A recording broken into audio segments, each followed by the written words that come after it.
back. We're going to continue with the recordings. Are you recording this? No, that's fine. When we're done, you're gonna let me go, right? That was the deal. Anyway, my name is Sharona Diaz, and I was a nurse practitioner at Bellevue, the hospital. Worked there 16 years, so I've seen all kinds of bad stuff, but nothing like this. Okay, I'm sorry, the first cases we got? Early December, the night of the 5th. They started coming in, just a couple at first. The symptoms they presented looked like flu, and that's what we thought it all was. I mean, we knew it was going to be a bad season, and that's what we thought this was. So we gave them fluids and sent them home like you do. I mean, how were we supposed to know? But the thing is, the patients kept on coming. I mean, you work ER, you're always ready for a bad night. But this was every day, and it never stopped. More people coming in, same symptoms. You'd see parents shivering next to their kids, with the kids trying to keep it together, and your heart, it just broke for them. 3-4 days of this, we're pretty sure it's not flu. DCD was calling every couple of hours for updates, and they asked all these questions that made it pretty clear they didn't think it was flu either. What the disease control department finally told us was scary. This thing, nobody was saying smallpox yet, was virulent at 2 parts per million. Direct contact, airborne contagion too. It was scary. Then the governor declared it an emergency and they locked the city down, and we realized what kind of hell we were going to be in for. The National Guard moved in, but what were they going to do? They weren't doctors. The 8th was when somebody finally said smallpox. Word came down that we were supposed to inoculate healthy patients with smallpox vaccine, even though our supplies were old and nobody knew if it would even work. The thing was, it didn't. People kept getting sick and coming in, and we just didn't have the room. We did what we could to make people comfortable, but we just couldn't stop it. We couldn't even slow it down. That's when it all turned into alphabet soup. First, Sarah rolled into town, thinking they got this under control. Catastrophic Emergency Response Agency. More like, can't even run anything. They started setting up these mass treatment facilities in Midtown, which took a load off us, but didn't do much else. On the 11th, people started dying. By the 13th, the morgues were full. And on the 14th, we had to start turning people away. It was hell, you know? But we couldn't do anything for them. We were out of beds, we were out of medicine, the staff was starting to come down with it. It was a nightmare. By the 17th, they shut us down. Too much risk of infection, they said. More like they wanted to concentrate all the patients in those Sarah Field hospitals. Maybe keep it away from the rest of the city. What happened next? You know what happened next. The Joint Task Force tried to hold things together, but really, what were they gonna do? Cops and firefighters and weekend warriors? The city was falling apart. Too many people were sick, too many jobs weren't getting done. And then, they lost control of those Sarah facilities and had to wall them off.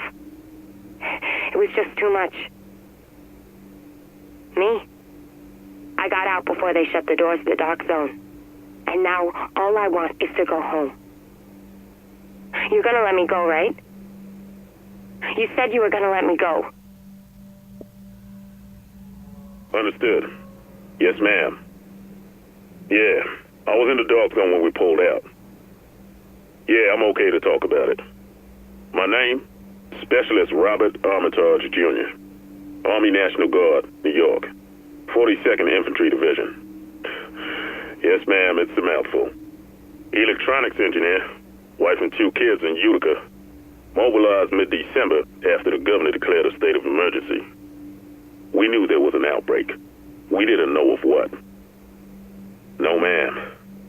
My experience, they don't tell you those things unless you're relevant, and it wasn't.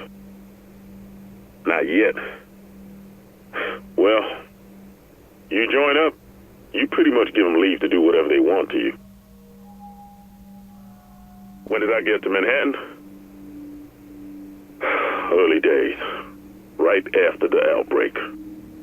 They mobilized us on the 7th, had us in transports to the city on the 8th.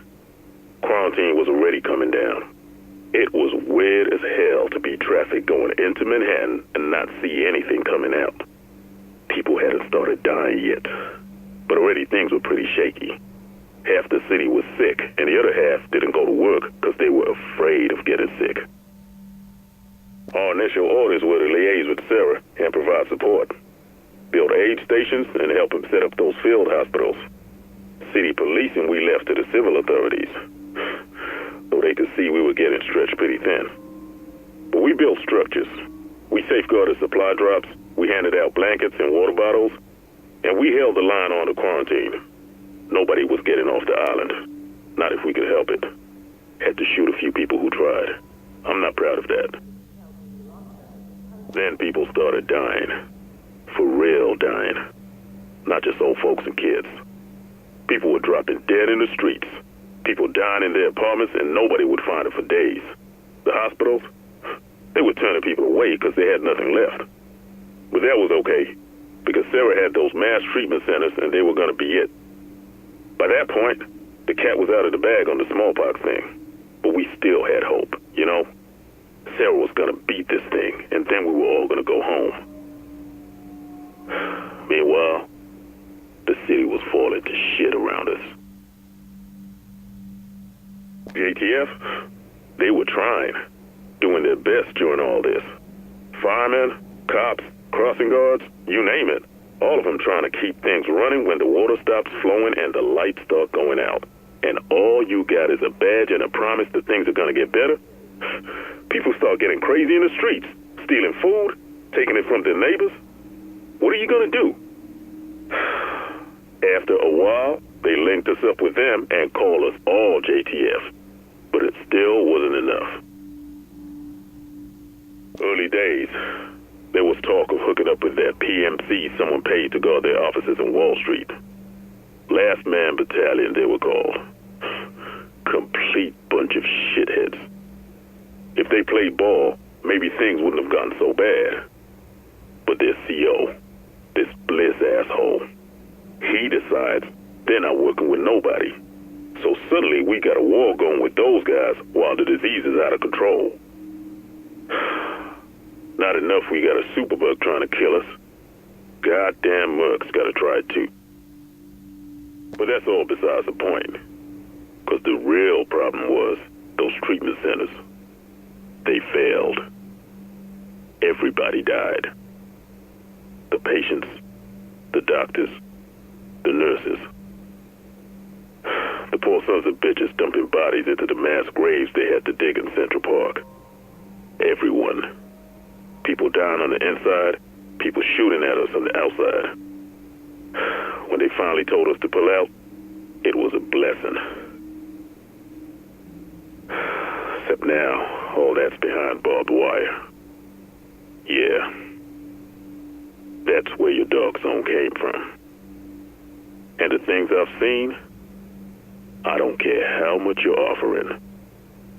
I'm never going back in.